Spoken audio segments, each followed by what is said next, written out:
আসসালামু আলাইকুম। সুফিয়া কুকিং হাউসের পক্ষ থেকে সকল দর্শককে জানাচ্ছি আন্তরিক ভালোবাসা, সেই সাথে আমার নতুন আরও একটি ভিডিও দেখার আমন্ত্রণ। আজকের ভিডিওতে আমি নিয়ে এসেছি একটি মাছের রেসিপি। এটি হচ্ছে পাবদা মাছ। তবে অত্যন্ত নরম ধরনের মাছ হওয়ায় এটি রান্নার সময় যথেষ্ট সাবধানে রান্না করতে হয়, তা না হলে সব মাছ ভেঙে যায়। মাত্র 7 থেকে 10 মিনিটের মধ্যেই মাছটা রান্না সম্পন্ন করতে হয়। চলুন তবে শুরু করে দেই আজকের রেসিপি, মশলাদার পাবদা মাছ। এই রান্নাটি করতে যেসব উপকরণ যতটুকু পরিমাণে লাগছে সেগুলো আমি দেখিয়ে দিচ্ছি এবং বলে দিচ্ছি। এই পাবদা মাছ রান্না করার জন্য আমি নিয়েছিলাম 300 গ্রাম প্লাস পাবদা মাছ। ওজনে মোট 9টা পাবদা মাছ উঠেছে। এই 9টাই আমি রান্না করব। এখানে আছে হাফ টেবিল চামচের একটু বেশি হলুদ গুঁড়া, এখানে আছে হাফ টেবিল চামচ মরিচ গুঁড়া, এখানে আছে 1.5 চা চামচ ধনিয়া গুঁড়া, এখানে রয়েছে 1/4 টিস্পুন জিরা গুঁড়া। যদিও জিরা গুঁড়া আমি খুব একটা ব্যবহার করি না, মাঝে মধ্যে মাছে একটু দেই, আজকে সামান্য পরিমাণ একটু দিলাম।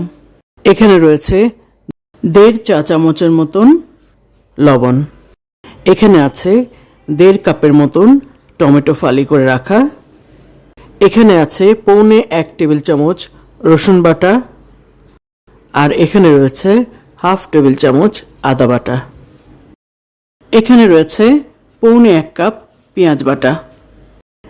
নিচের পেঁয়াজ বাটাটা এখনই বাটা হয়েছিল, আর উপরে কিছুটা আছে সেটা হচ্ছে ফ্রোজেন ছিল। এখানে একটা বড় গোল লেবু নিয়েছি, যেটাকে অনেকে এলাচি লেবু বলেন। এই লেবুটি থেকে আমি এটার শুধুমাত্র খোসাটুকু নেব, তবে ধনিয়া পাতা অ্যাড করলে লেবুর দরকার নাই। এখানে রয়েছে আধা কাপের একটু বেশি পেঁয়াজ কুচি, এখানে নিয়েছি 6টি কাঁচামরিচ। এখন চুলায় একটা কড়াই বসিয়ে দিয়েছি, এতে দিয়ে দিচ্ছি হাফ কাপ সয়াবিন তেল।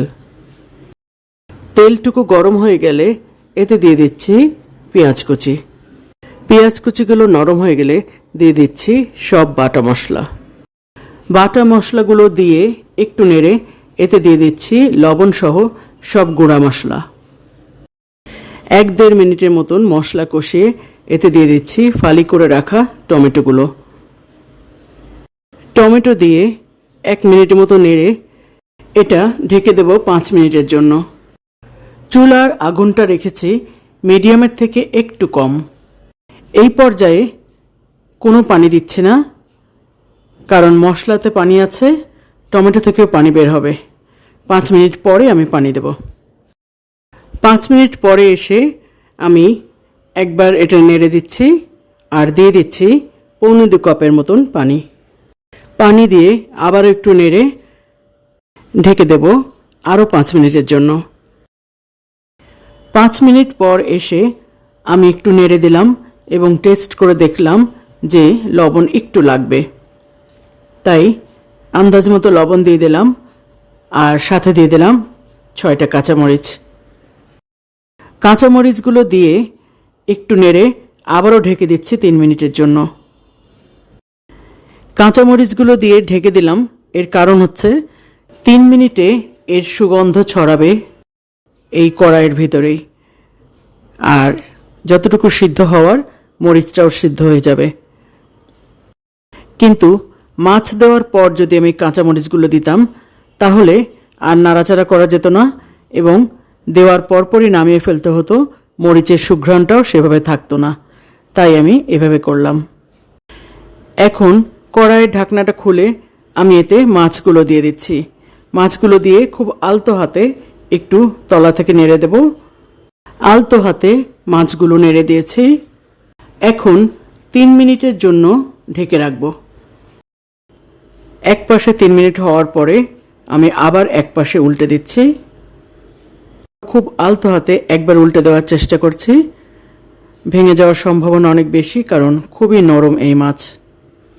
এখন মাছের ওপর দিয়ে দিচ্ছি লেবুর খোসা গ্রেট করে। সম্পূর্ণ লেবুর খোসাটাই আমি গ্রেট করে এর উপর দিয়ে দিচ্ছি।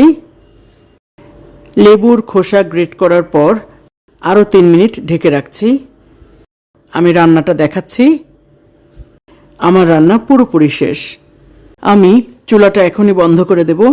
পাবদা মাছের এই রান্নাটা আমি পরিবেশন করে দেখাবো 15 মিনিট পর।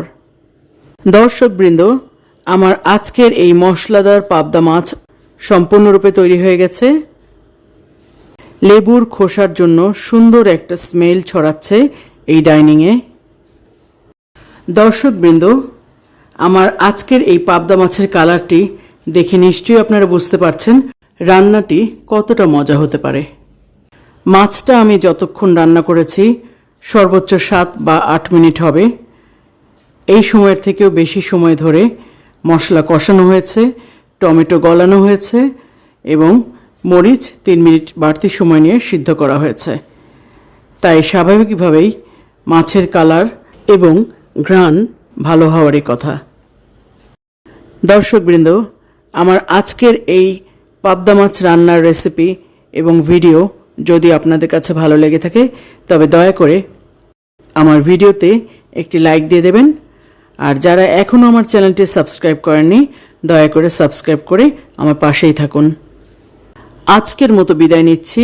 ফিরে আসব খুব শীঘ্রই নতুন কোনো রেসিপি নিয়ে। ততক্ষণ পর্যন্ত আল্লাহ হাফেজ।